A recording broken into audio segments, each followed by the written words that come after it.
Key stakeholders are making their pitches this week on the three-way trade deal between Canada, the United States, and Mexico. The hearings play a big part in Washington's public consultation about whether to renew the CUSMA agreement in 2026, renegotiate it, or withdraw. Mike Crowley is on this story. He joins us now from Washington. Mike, let's start with the current state of this review process. Where does it stand?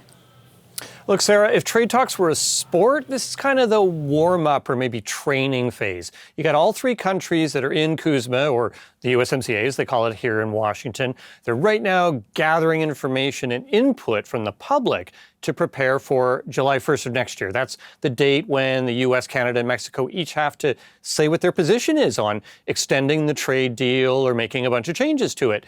Now, today was the first day of the U.S.'s public hearings into the agreement. And while that was happening this afternoon over in one part of Washington at the White House, just a couple blocks from here, Donald Trump was asked for his position on renegotiating the deal. Here's what he had to say.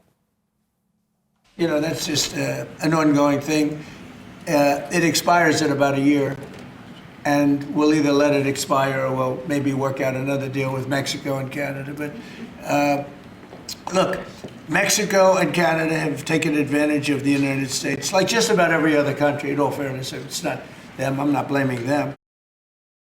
So what you didn't hear Trump talk about there was renewing the trade deal. And we don't know how much his position is going to be swayed at all by what all of these industry groups are saying here in Washington at these hearings.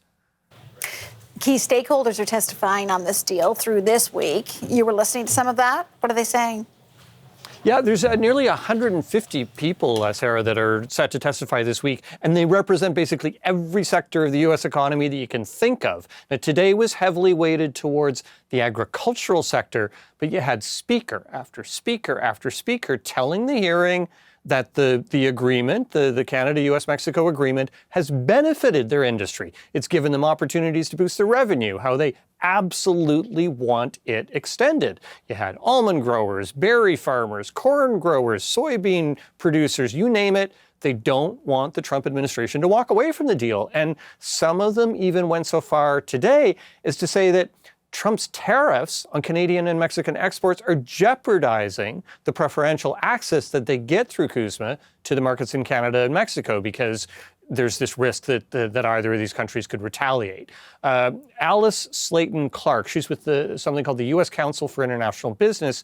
She's testifying tomorrow at the hearing, and she told CBC News that the companies in her organization believe that CUSMA has worked really well.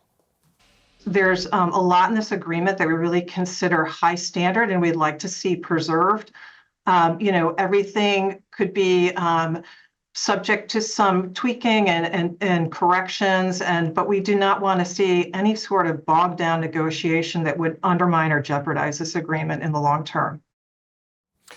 Now, I should mention that the U.S. dairy sector does want to see CUSMA renewed, but did say some critical things about how Canada's implementing the agreement by limiting access to the Canadian market instead of approving it. But that was honestly, Sarah, the sharpest criticism of Canada that I heard all day.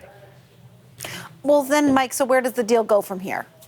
Yeah, so you got 2 more days of public hearings here in the U.S., and then the U.S. Trade Representative has to report to Congress by the beginning of January about what he heard in all this public input and what he recommends about renewing the agreement.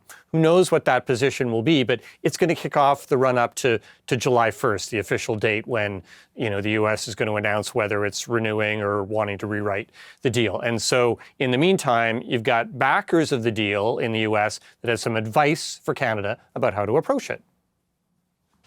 What Canada needs to focus on, what Mexico needs to focus on, is making this a win for the president. So looking at areas of cooperation, whether that's critical minerals, whether that's energy cooperation, and hopefully coming out the other side, we can reduce and remove the tariffs that are in place and restore, the predictability that the business community needs and renew this agreement. So, Sarah, the big question really is Trump going to potentially use the threat of withdrawing from the deal, walking away from it, as some kind of leverage in the negotiations? And there's plenty of analysts warning Canada that we've got to be prepared for that.